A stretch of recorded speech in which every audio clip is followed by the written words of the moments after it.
maravilhoso poder conhecer novos membros do corpo de Cristo, ver outros irmãos na mesma fé, na mesma esperança, no mesmo amor. Eu gostaria de deixar ao coração de cada um que está aqui nesta noite uma palavra, a qual o Senhor revelou ao meu coração.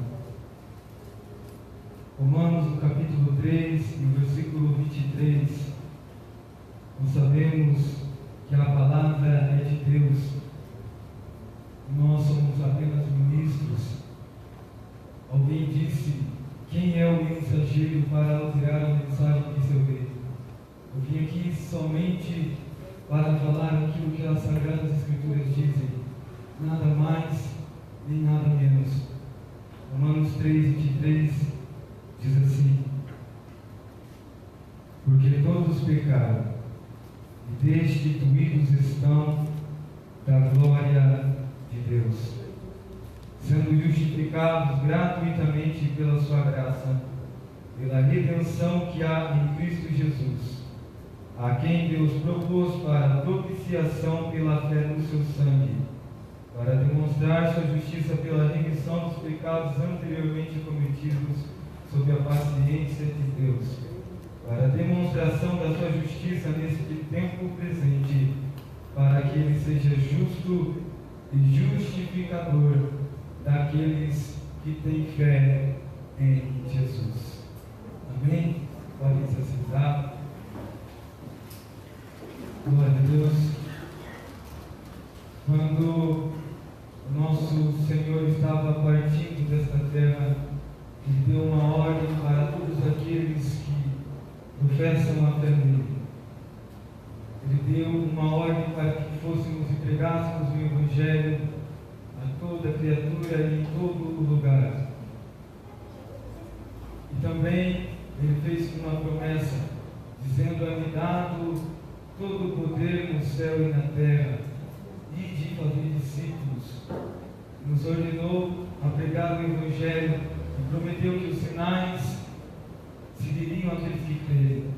Em meu nome expulsarão os demônios, falarão novas línguas, curarão os enfermos, se beberem coisas mortíferas não lhes fará dano algum. Eu, como ministro do Evangelho, quero apresentar mais uma vez para a igreja o Evangelho de Jesus Cristo, a resposta de Deus para o maior problema da humanidade, a boa notícia da reconciliação entre Deus e os homens. No livro de Gênesis, no capítulo 1 e o versículo 1, está escrito que no princípio criou Deus todas as coisas. E após Deus ter feito todas as coisas, Ele conversou entre Ele, versão a Trindade, e disse: façamos o homem a nossa imagem, conforme a nossa semelhança. Domine ele sobre os peixes do mar, sobre as aves do céu, sobre o gado, sobre a terra e sobre todo o réptil que se move sobre a terra. Deus criou o homem com o propósito de ser a sua imagem e semelhança, dominando tudo aquilo que havia sobre a face da terra. Eu acredito que a imagem tem a ver com a aparência, o formato de Deus. E a semelhança tem a ver com a maneira em que o homem viveria.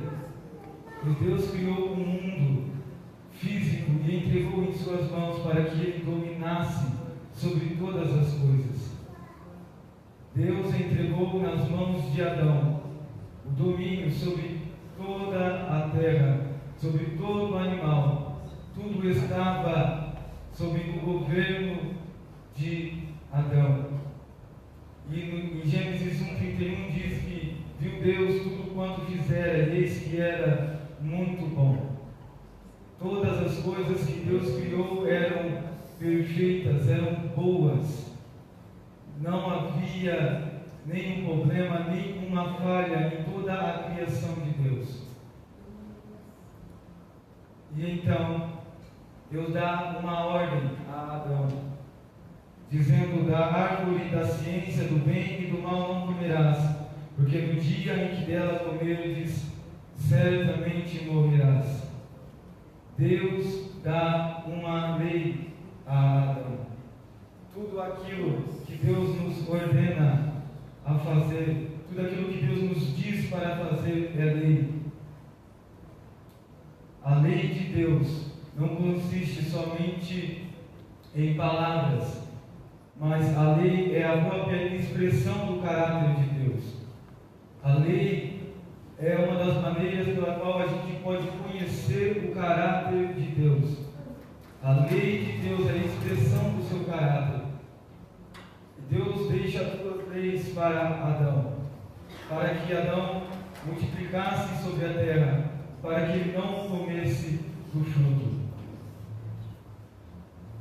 E em 1 João, no capítulo 3, versículo 4, diz que a transgressão da lei de Deus se chama pecado. A palavra pecado aparece pela primeira vez quando Deus fala com Caim. Nós sabemos que Adão pecou porque ele transgrediu o mandamento de Deus. E isso é chamado de pecado. Pecado é a transgressão da lei de Deus. E o pecado, ele tem um resultado. Em Romanos, no capítulo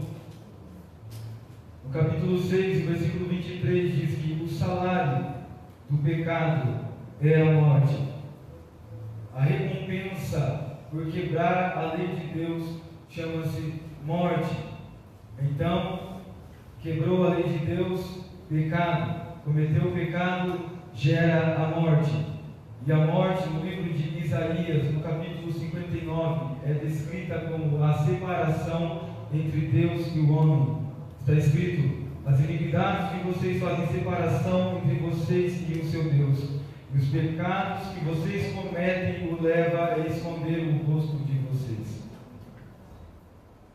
Pecado gera morte, morte é separação de Deus. Eva come do fruto e dá do fruto para comer para Adão, e Adão come do fruto. E quando Adão come do fruto e peca contra Deus, ele experimenta a morte, o salário da morte. E aí começa todo o problema da humanidade, a razão de todos os problemas hoje existentes no nosso mundo. Porque quando Adão pecou contra Deus, não somente ele sofreu as consequências de seu pecado, mas tudo aquilo que estava sob o domínio de Adão foi afetado pelo pecado. De maneira que Deus diz em Gênesis 3,17: porque ouviste a voz de tua mulher e comeste do fruto da árvore que eu te havia proibido de comer, maldita é a terra por tua causa. A terra, o sistema da natureza, também foi afetado pelo pecado. Os terremotos, furacão, toda catástrofe natural é resultado do pecado. E o pecado, ele é algo tão destruidor, porque ele separou Adão de Deus. E existe um problema muito grande nisso. Em Tiago 1,17 diz: toda a boa dádiva e todo dom perfeito vem do Pai das luzes, em quem não há mudança nem sombra de variação. De Deus procedem todas as coisas que são boas. Toda a qualidade, toda a perfeição provém de Deus. Quando o homem é separado de Deus por conta do pecado, ele é separado daquilo que Deus comunicava a ele, os seus atributos comunicados. E então o homem perde o amor, o homem perde a justiça própria. O amor, o homem perde aquilo que o fazia ser a semelhança de Deus. E o pecado atingiu a vida do ser humano de uma tal forma que corrompeu todo o seu ser. Toda a natureza humana, todo o ser do homem foi corrompido pelo pecado, de maneira que o sêmen do homem, a semente que o homem carrega, a semente reprodutora do homem, também foi afetada pelo pecado. De maneira que os filhos de Adão já nasceram com as consequências de seu pecado. No livro de Romanos, no capítulo 5, versículo 12, diz que por um só homem entrou o pecado no mundo, e pelo pecado veio a morte, assim também a morte passou a toda a humanidade, porque todos pecaram. O salmista escreve no Salmo 51, versículo 5: Eis que em iniquidade fui formado, e em pecado me concebeu a minha mãe. Uma criança, quando está no ventre da sua mãe, já tem dentro de si a semente, a força, a natureza do pecado.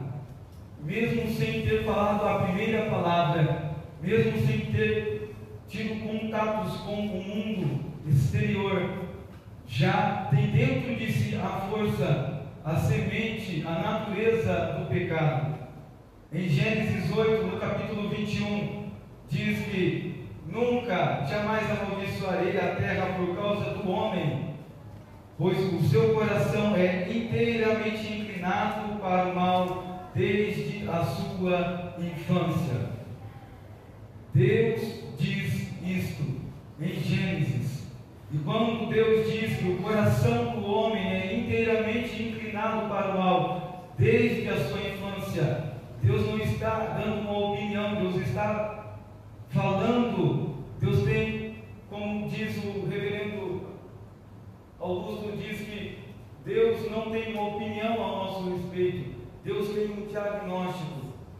Quando Deus diz que o coração do homem é inteiramente inclinado para o mal desde a sua infância, pode ter certeza que isto é verdade. E nós podemos comprovar isso nos dias que nós vivemos.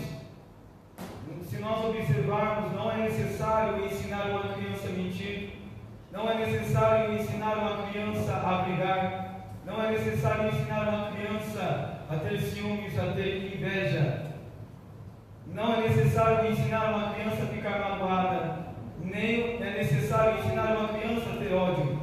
Vocês verão que com o crescer da criança, isso vai se manifestando naturalmente, porque o pecado não é algo somente que é transmitido por maus testemunhos. O pecado não é simplesmente algo que as pessoas veem na televisão e fazem igual porque foram influenciados por aquilo que viram. Mas o pecado é uma força existente dentro do ser humano, que o leva a cometer todo tipo de atrocidade. Os monges se afastam das pessoas. Muitas religiões afastam-se, pessoas religiosas afastam-se das outras para tentar pecar menos. Mas isto é em vão, pois o pecado não é algo exteriormente que nos afeta, mas é algo que vem do nosso interior. De maneira que se nós tomássemos uma criança recém-nascida e criássemos ela em um lugar separado de todos os humanos, sem contato com a televisão, com a internet, mesmo assim essa criança, ainda nova, cometeria pecados terríveis. Em Gênesis também diz que o Senhor viu que a maldade do homem se multiplicara sobre a terra e que toda a imaginação dos seus pensamentos, toda a imaginação dos seus pensamentos, de seu coração, era só má continuamente. A palavra de Deus não somente diz que todos os homens, todo ser humano é pecador, mas também diz que a única coisa que eles fazem por sua própria natureza é pecar. É necessário a gente observar a forma com que Deus fala, que toda a imaginação, não é parte, todo o coração do homem é inteiramente inclinado para o mal. Se existe algo bom em um ser humano, se existe alguma qualidade, isso provém da graça comum de Deus, que está sobre todos os humanos. Em Provérbios, vai dizer que perversidade há no coração do homem, todo o tempo ele maquina o mal. Marcos 7:21. Porque do interior do coração dos homens procedem os maus pensamentos, os adultérios e as prostituições. Esta palavra do coração do homem procedem dá uma ideia de fonte. Da mesma maneira que uma rocha mina água, que ela gera água, da mesma maneira o coração do homem produz pecado a todo momento. Jeremias 17:9 diz que enganoso é o coração, mais corrupto do que todas as coisas, quem o conhecerá? O coração do homem é a coisa mais corrupta que existe. Sem a graça de Deus nos privando de algumas coisas, nós se destruiríamos com facilidade. A palavra de Deus, ela ensina que todo homem, por natureza, é inimigo de Deus, porque a inclinação da carne é desobediência contra Deus. Todos os seres humanos, todos nós, se há alguém em nosso meio que ainda não experimentou o novo nascimento, estas palavras descrevem perfeitamente aquilo que você é. Se existe alguém aqui em nosso meio que já provou o novo nascimento, também descreve nessas palavras exatamente aquilo que você é sem o Espírito de Deus. Nós, homens, somos completamente corrompidos pelo pecado. Não há bem nenhum em nós. Diz a palavra de Deus em Romanos 7, no versículo 18, o apóstolo Paulo dizendo, mesmo após ter sido convertido: porque eu sei que em mim, isto é, na minha carne, não habita bem algum. Não é simplesmente nós cometermos coisas más, mas não existe nada de bom. E talvez você pense, mas existe algo de bom em mim. Eu faço às vezes coisas boas, eu faço caridades, às vezes eu ajudo os pobres. Isaías 64, no capítulo 6: todos nós somos como o imundo, e todas as nossas justiças como um trapo de imundície. Aquilo que nós fazemos de bom, que achamos aplaudível e queremos que todas as pessoas saibam, estas boas obras que cometemos estão tão sujas de pecado, estão tão corrompidas pelas nossas más intenções, pelos nossos maus pensamentos, no momento em que estamos praticando elas, que elas são como trapos de imundície. São como um pedaço de pano velho que enrolou uma ferida. Não passa de trapos de imundície. Não havia nada em nós para que Deus nos amasse. O motivo pelo qual Deus ama o homem e a mulher não é porque o homem e a mulher é queridinho ou porque é bom, mas é pelo fato de que Deus é amor e que Ele decidiu nos amar. O amor de Deus não consiste em que nós o tenhamos amado, porque nós nunca o amamos pela nossa própria natureza, mas o amor de Deus consiste em que Ele nos amou e entregou o seu Filho por nós. Romanos 3:10 vai dizer que não há nenhum justo, nem um sequer. Não há ninguém que entenda, não há ninguém que busque a Deus. Todos se extraviaram, juntamente se fizeram inúteis. Não há quem faça o bem, nem um sequer. Não há ninguém, nem um sequer. Então, todos nós, como diz em Romanos 3:23, somos pecadores. João diz que se alguém diz não ter pecado, esse alguém é mentiroso, e a verdade não está nele. Todos aqui, pela palavra de Deus, compreendem que E existe um problema sério nisso, porque o pecado não é cometido contra um líder religioso ou contra um governante, mas o pecado é um crime contra a justiça do Deus que criou todas as coisas. O Deus que é tão glorioso que os anjos encobrem os seus rostos e os seus pés, e a única coisa que fazem é dizer: Santo, Santo, Santo é o Senhor.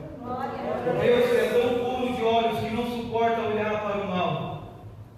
O pecado é cometido contra alguém que a luz diante dele, a lua, perde o seu brilho.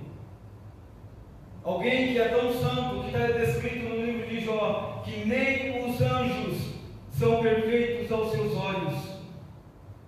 Alguém que está descrito no livro de Jó, que nem os céus são puros aos teus olhos. Nós cometemos pecados contra este Deus. Ele é santo. Ser santo significa ser separado. Deus é separado do pecado. Que comunhão tem as trevas com a luz? Nenhuma.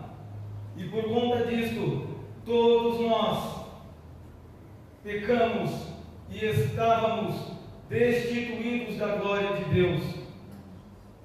A resposta de Deus para o pecado do homem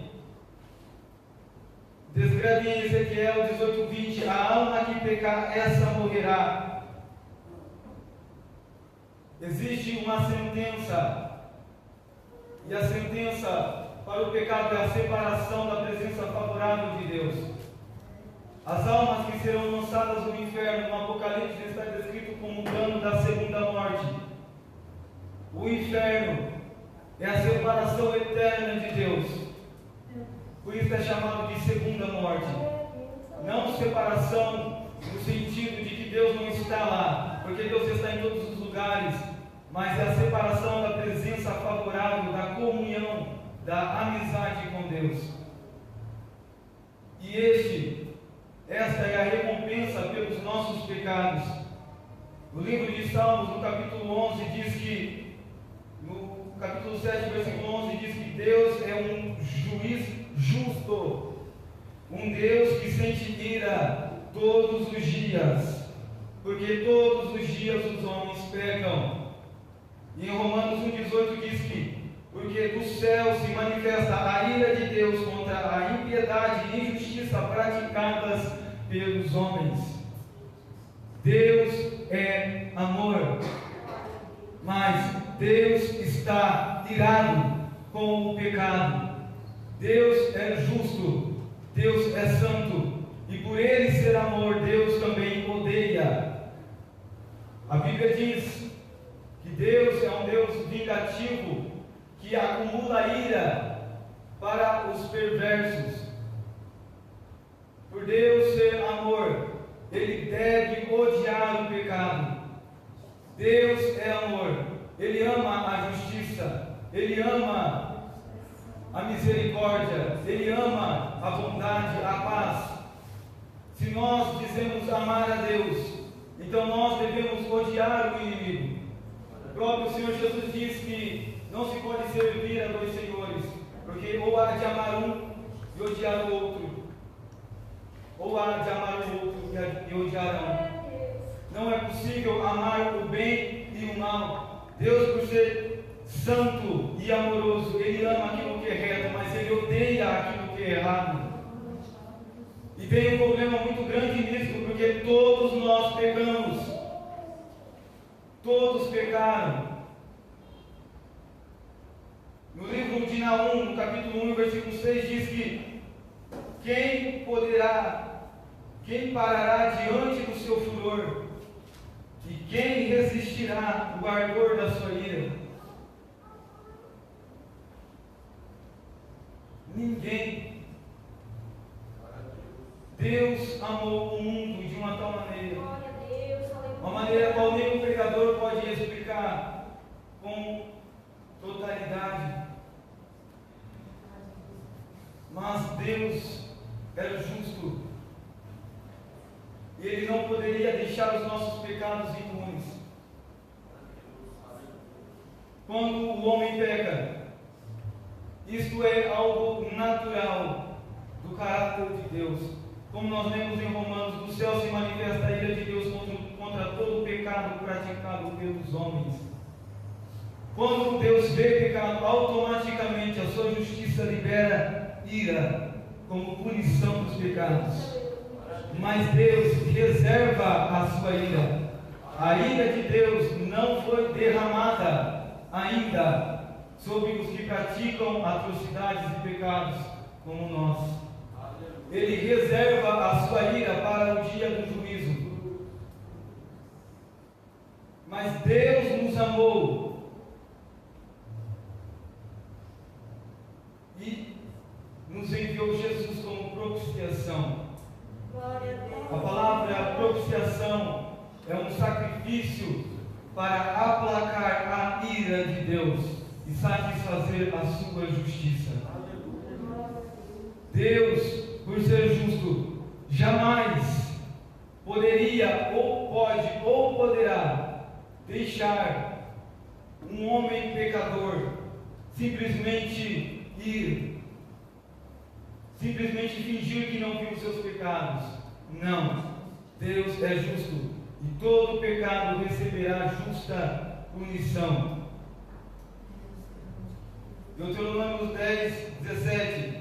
Pois o Senhor é o seu Deus, é o Deus dos deuses e o soberano dos soberanos, o grande Deus, poderoso e temível, que não age com parcialidade e não aceita suborno.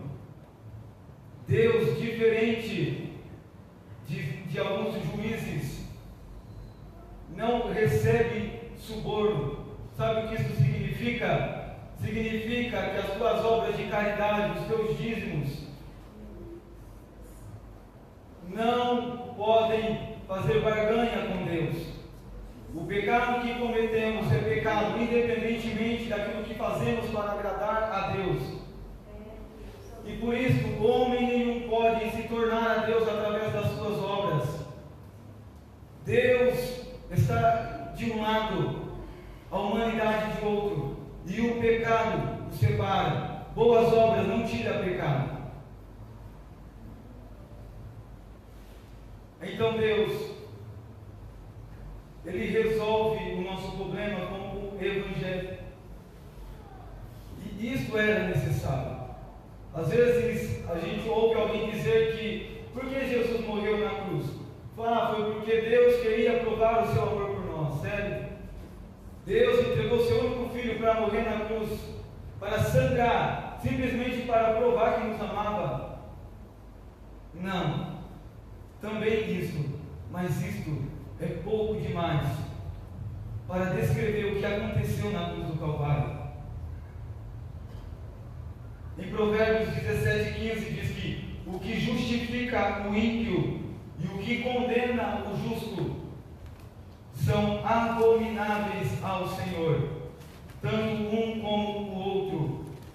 O que justifica o ímpio, o que deixa impune, e o que pune o que não deve ser punido, são abominações diante de Deus. Deus diz ser abominação alguém que deixa alguém ir sem pagar pelos seus crimes. O próprio Deus jamais faria isso. Todo pecado deve ser cobrado e punido. E então, como está descrito no livro de Romanos, no capítulo 3, no versículo 25, a quem Deus propôs para a propiciação pela fé, Ele envia Jesus, o seu Filho, como propiciação pelos nossos pecados. Lembra que eu disse que a semente reprodutora, o sêmen do homem foi corrompido pelo pecado? É impossível nascer uma pessoa um humano sem pecados vindo do homem. E por isso, Jesus é gerado do Espírito Santo. Adão pecou. E alguém descendente de Adão devia sofrer pelos pecados. O primeiro representante da humanidade, chamado Adão, pecou. E alguém descendente de Adão deveria nos representar novamente. Jesus, ele vem em corpo humano, sem pecado. Vive por 33 anos sem cometer nenhum pecado. Tanto os de ação como os de omissão. Porque pecado não é somente fazer aquilo que Deus falou para não fazer, mas pecado também é não fazer aquilo que Deus mandou fazer. A Bíblia diz que aqueles que sabem fazer o bem e não faz cometem pecado. Então ele cumpre toda a justiça de Deus. Ele obedece todos os mandamentos. E ele é santo, perfeito, justo diante de Deus. E por ele ser perfeito em santidade, ele pode se oferecer em nosso lugar. A palavra de Deus diz que ele é o Cordeiro imaculado.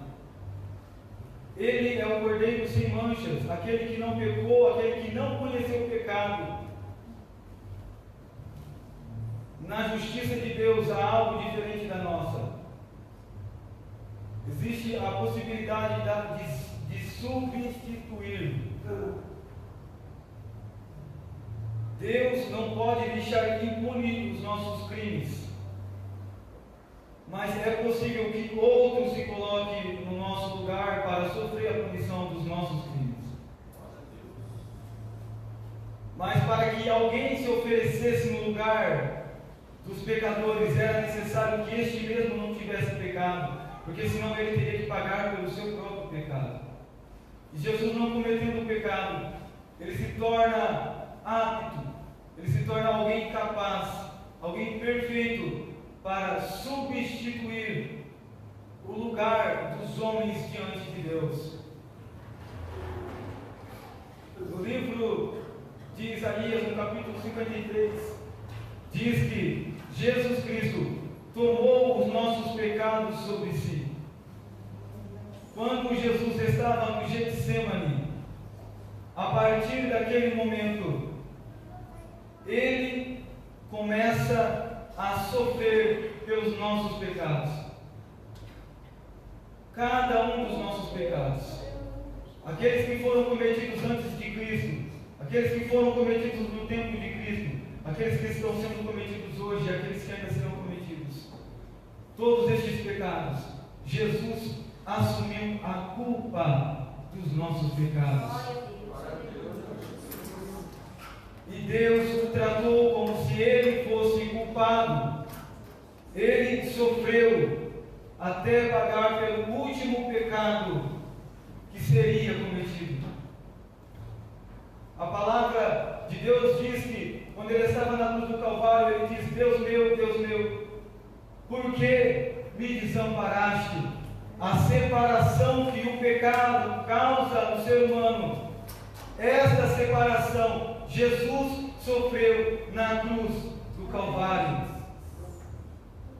Ele, sendo como Deus, não teve por usurpação ser igual a Deus, antes se humilhou e entregou-se e sofreu até a morte, e morte de cruz, e derramou o seu sangue pelos nossos pecados. Lembra da citação de Naum? Quem parará diante do seu furor? E quem subsistirá diante do ardor da sua ira? Isso é uma pergunta a Deus, e nós temos a resposta. Jesus, nosso substituto, era o único que poderia suportar a punição pelos nossos pecados sem perecer, sem ser extinguido, sem ser acabado. E foi isso que aconteceu. Na cruz, ele estava substituindo a mim e a você. E agora, Deus pune todos os pecados dele. E então, todos os pecados sendo já punidos, Deus pode receber pecadores pela fé em Jesus. Diz em Provérbios: o que justifica o ímpio, abominável é. Deus não deixou impune os nossos pecados. Ele puniu cada um deles. Cada sofrimento, cada segundo que Jesus estava sofrendo, era os nossos próprios pecados causando aquilo nele. No livro de Isaías, no capítulo 53, diz que a Deus agradou moê-lo, fazendo enfermar. Na tradução de King James vai dizer que a Deus aprove torturá-lo, fazendo sofrer até a morte.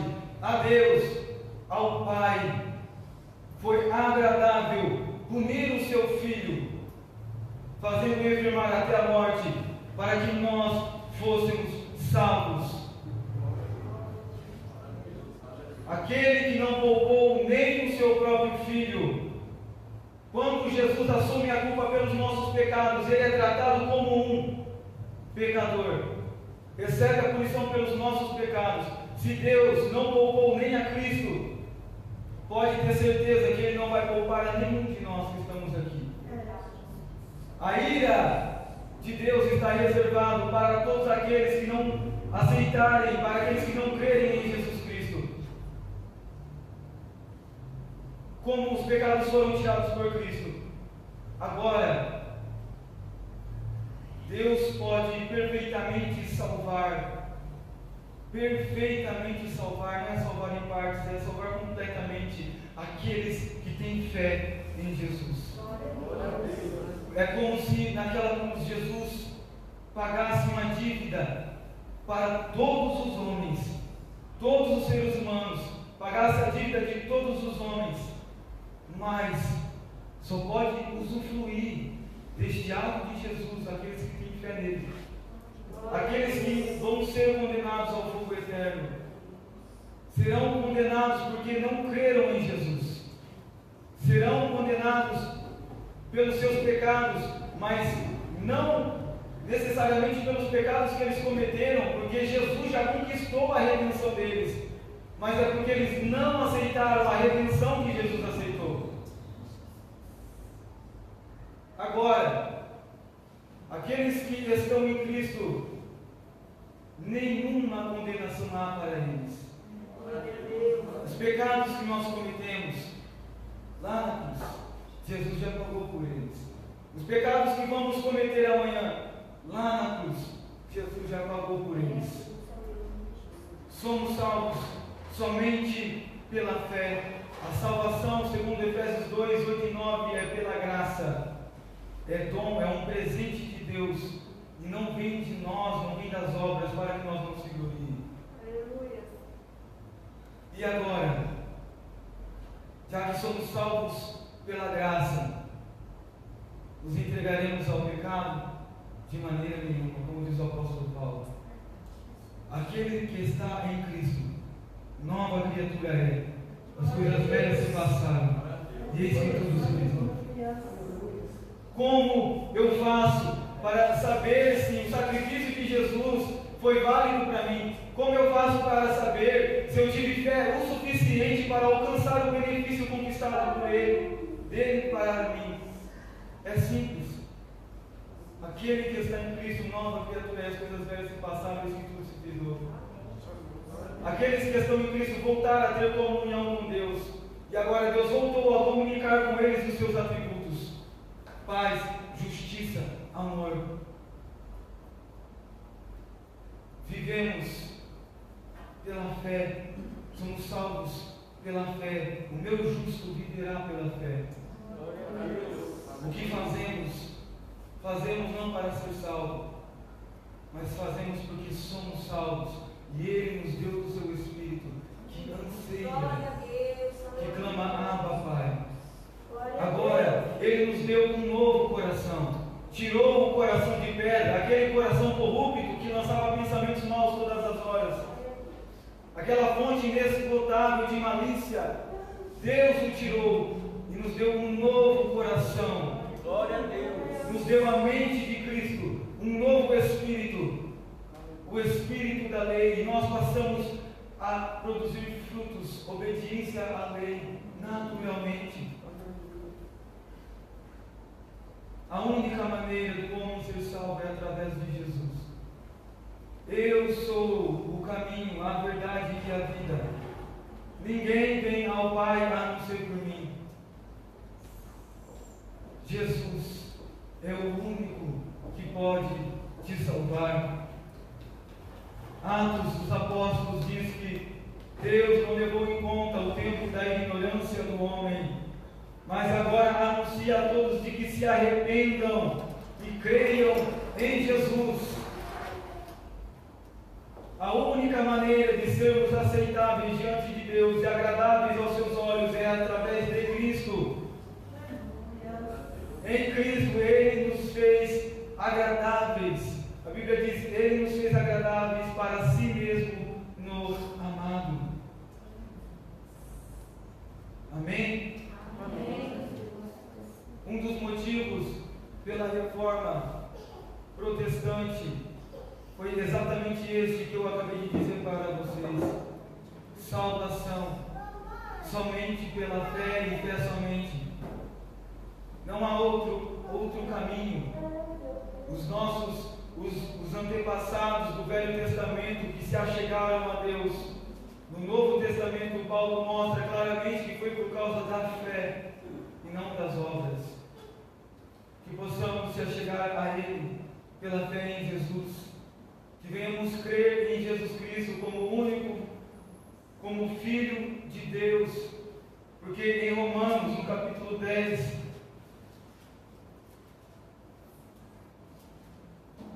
diz que se com a boca confessares o Senhor Jesus e no coração creres que Deus o ressuscitou dentre os mortos, será salvo. Se com a boca confessares o Senhor Jesus e no seu coração creres que Deus o ressuscitou dentre os mortos, será salvo. Pois com o coração se crê para a justiça e com a boca se faz confissão para a salvação.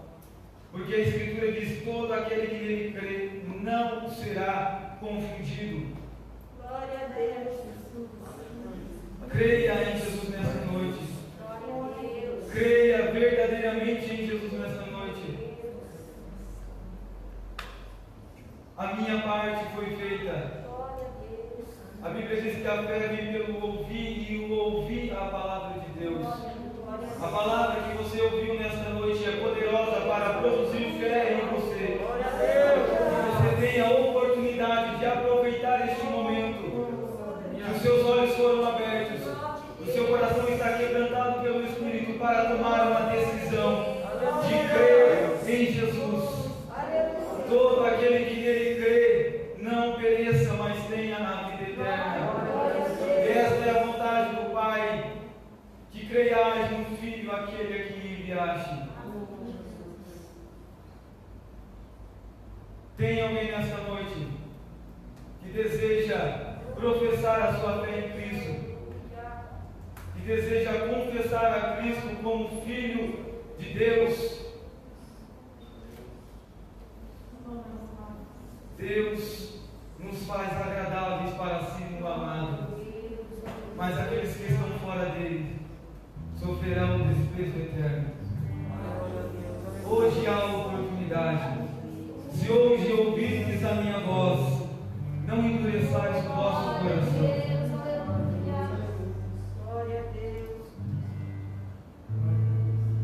Amém. Se tiver alguém que se coloque em pé, venha até a frente. Deus quer salvar você. O mesmo sofrimento que Jesus passou está reservado para todos aqueles que não crerem nele.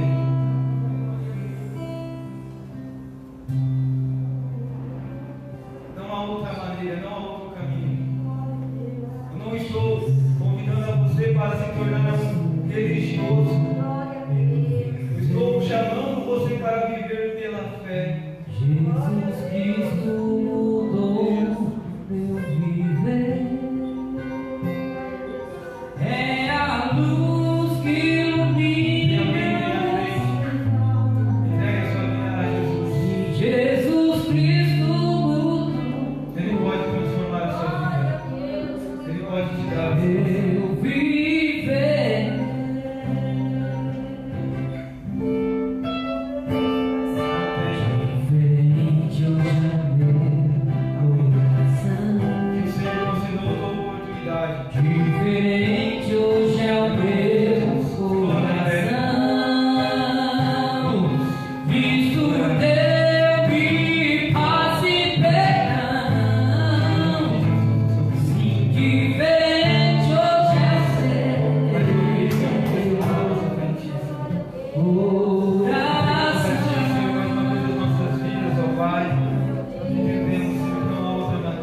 coração, Senhor, sejam conduzidos, olhos a contemplar a Cristo, para que creiam nele, Senhor.